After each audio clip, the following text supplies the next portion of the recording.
O Refúgio Biológico Bela Vista é uma área de preservação ambiental, localizada em Foz do Iguaçu, no estado do Paraná. Foi criado em 1977 como parte do Programa de Proteção à Fauna da Usina Hidrelétrica de Itaipu, com o objetivo de preservar a biodiversidade local que foi afetada pela construção da usina. O refúgio possui uma área de aproximadamente 1.700 hectares, sendo que cerca de 600 hectares são destinados para visitação pública. Lá é possível encontrar diversas espécies de animais, além de uma grande diversidade de plantas.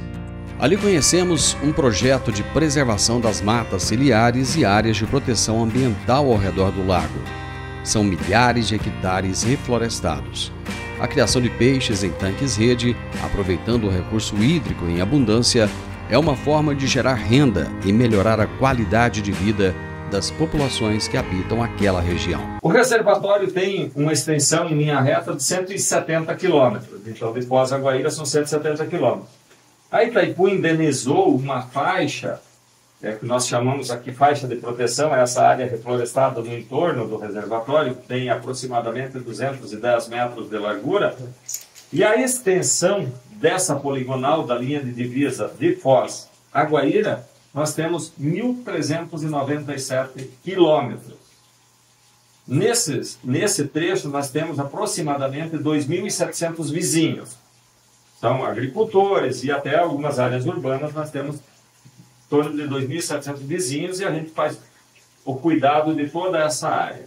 O Luiz César é engenheiro florestal e trabalha na gestão das áreas protegidas aqui de Itaipu.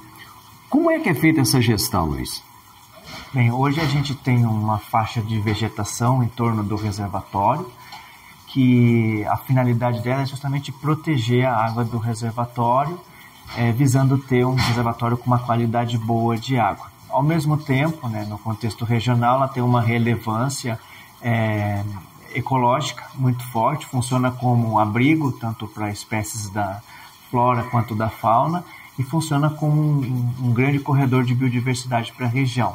Então, faz parte das nossas atribuições cuidar para que essa vegetação tenha sempre uma boa qualidade e integridade. Então, a gente cuida da questão de invasões, roubos de madeira, incêndios florestais, poda, tudo o que precisa fazer para que a vegetação protetiva do reservatório tenha uma boa qualidade e desempenhe a função para a qual ela foi desenvolvida.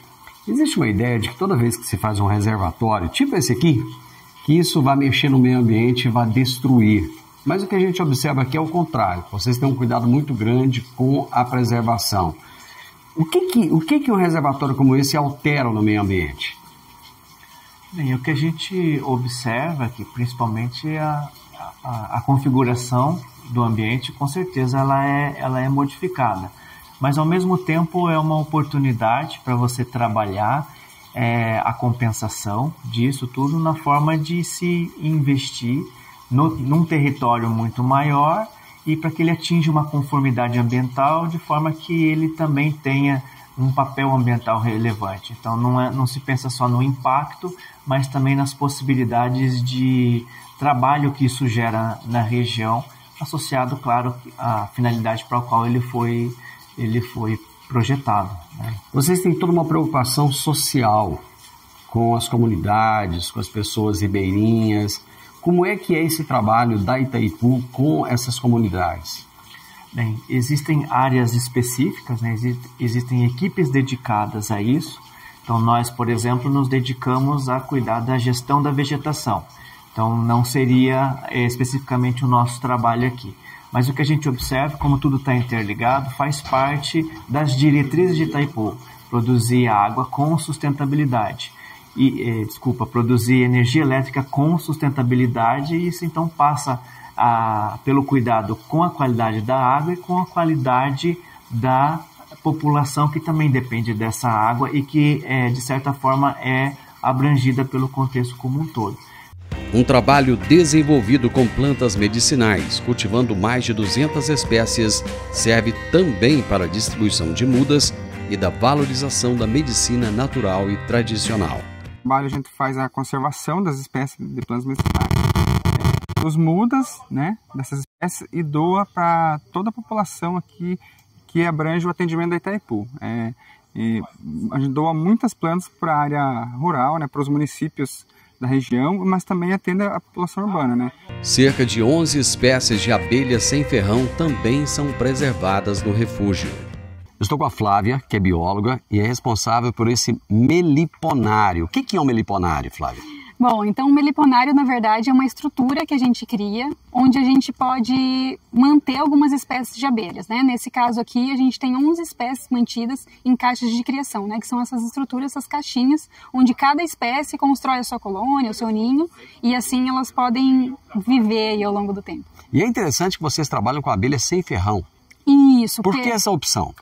Geralmente as abelhas que a gente tem nativas, de uma tribo que a gente chama Meliponini, elas são sem ferrão, então a gente opta por essas espécies justamente por elas terem um menos risco, um risco menor, né, para o manejo, e também pela sua importância para a polinização, né, para a conservação de áreas, quando a gente pensa em áreas protegidas e conservação de biodiversidade, e ao mesmo tempo quando a gente pensa em espécies que necessitam de polinização, como no caso de algumas culturas, alguns cultivares, que também necessitam dessa interação entre, né, a fauna e a flora para que elas possam produzir sementes, né, possam produzir frutos. Então, para a agricultura também acaba sendo fundamental. Por que a escolha dessas 11 espécies?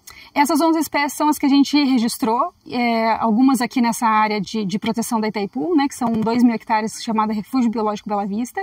E além dessas espécies que a gente registrou em campo, a gente tem uma lista, né, oficial de espécies registradas para a região, e a gente se baseou nessas espécies para construir quais teria no município.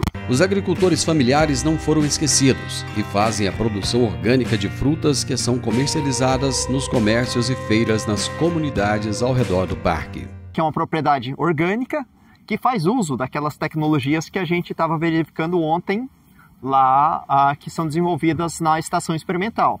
Então, o grande diferencial aqui é um produtor urbano, se vocês forem ver, é um produtor agroecológico, mas que ele está baseado numa área praticamente urbana, é considerada área rural, ele tem CADPRO, tudo certinho, enquadrado como produtor rural, no entanto, ele está praticamente dentro da área urbana aqui de Foz do Iguaçu. E é um agricultor agroecológico certificado de produção orgânica. Então tem toda a certificação, a gente já chegou aqui de fora, já tem um paredão aí, umas barreiras que impede quase da gente visualizar aqui para dentro da propriedade. E é justamente um sistema de proteção de derivas, no caso aqui de poeira também, de fuligem dos veículos, então tem toda essa importância. Se alguém passar um herbicida na lateral aí não vai afetar aqui a propriedade. Eu optei por plantar fruta, né, para agregar um pouquinho mais de valor, porque não adianta eu plantar milho, feijão ou soja que não dá nada, né, pela área muito pequena. Então a fruta me ajuda um pouquinho, que agrega mais valor. São diversos, são limão, laranja, tem abacate, né, tem a manga, laranja, limão, abacate, tem a cerola, né, tem banana, né, tem amora, tem pitaia, né, tem pitanga também, né? A melhor forma de preservar a natureza é respeitando a fauna e a flora, mas sem esquecer do ser humano.